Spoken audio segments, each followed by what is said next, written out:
What's going on, guys? Welcome back with more AMD 9800X 3D and ASRock with new BIOS update. So the news reports that AMD attributes ASRock AM5 Ryzen boot issue to memory incompatibility in certain BIOS versions, and this is what AMD has to say to Club 386, quote unquote. We are aware of limited numbers of users reports involving ASRock AM5 motherboards failing to complete post following a joint investigation. AMD ASRock identified a memory compatibility issue present in the earlier BIOS, which has been rectified in the latest BIOS. ASRock has already issued guidance on this behavior and addressed a singular report of a damaged CPU. It's worth noting that the failure of the post can be caused by a range of factors and does not necessarily indicate a non-functional CPU. We recommend users start by updating their BIOS to the latest version available for their specific motherboard models. If the issue persists, we encourage users to contact our customer support team for further assistance and diagnostics. AMD and ASRock did not respond to the chips that are physically damaged. The motherboard manufacturer, however, did release a separate statement claiming that in single case cleaning of the socket confirmed that the motherboard was not damaged. Let me show you the board that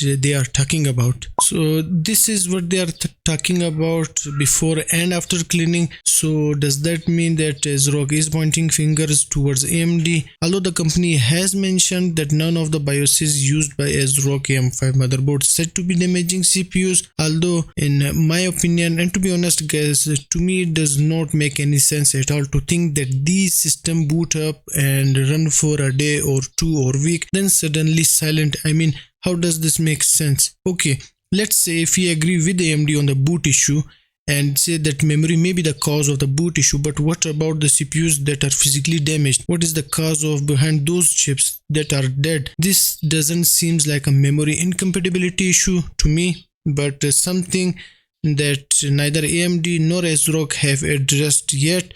But above all, AMD RMA is still honoring the warranty and accepting the faulty CPU chips.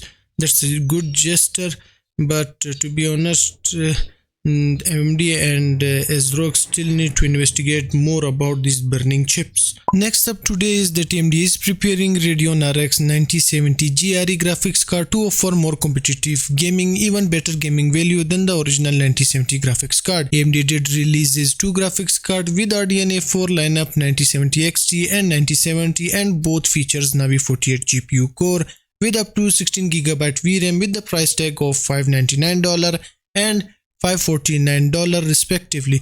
But that's only on paper, and it's hard to find these GPUs, let alone on retail price, and the prices in the market is way above than retail. The report comes from IT Home that AMD will launch a Radeon RX 9070 GRE graphics card and is ready to enter mass production. GRE series of graphics cards have mostly been confined to Asia Pacific region such as China, as we can see here in the website too, but there were a few instances in which these cards were sold globally, such as the RX 6750 GRE and the RX 7900 GRE. If we talk about the price according to WCCF Tech News, and it's a rough guess that the Radeon RX 9070 GRE may likely target a sub $500 US price tag between $449 to $500 US dollar, and that the specs are as following: that the RX 9070 GRE might feature a cut down Navi 48 core with 192-bit bus memory and a 12GB of VRAM,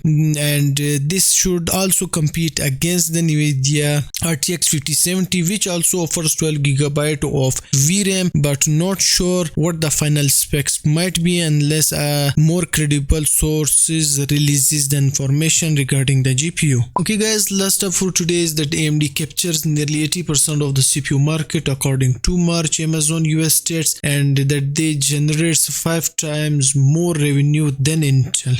Holy, that's huge. So guys, these are some of the Amazon stats that I'm sharing with you guys. AMD keeps dominating Intel in CPU sales, and this has been the case for a while, particularly after the launch of X3D processor. The Ryzen 7 9800X 3D alone is outselling several top-selling Intel processors. The processor has come up at the top position once again, selling over 6,000 units in the entire month of March. The report suggests that the final number will be a few hundred units higher, and this should make the numbers closer to 7000. The entry level 6-core Ryzen 5 5500 is still one of the top choices for PC gamers and users in general. On the one hand, the Ryzen 7 9800X3D sells for a whopping $479, and on the other hand, the Ryzen 5 5500 sells for sub 90 price tag. The processor sold over 3000 units last month, followed by Ryzen 7 7800X3D, which is on par in popularity with Ryzen 5 5500. The mostly comprise AMD Ryzen CPUs, and the only Intel processor to make it to the top 10 best-selling CPU lists are the Intel Core i5-12400F and Intel Core i7-12700K. The 12-core 24-thread i7-12700K from the Elder Lake family sold over 1000 units in the March for an average price of $234. There are hardly 12-core processors for this price tag, making it an excellent choice for budget and mid-range PC builds that cater to the demands of content creators and gamers. As for the Core i5-12400F, it's a solid competitor to Ryzen 5 5600X, offering 6 cores and 12 threads for $33 cheaper, and trade blows with the latter. To this date, the Elder Lake and Zen 3 are hugely popular amongst budget PC builders due to their excellent price to performance ratio. Unfortunately, the same can be said for the Core Ultra 200S series as well as for the Ryzen 9000 non-X3D processors. And yeah, that's it for today guys, and I will see you in the next video. Till then, peace.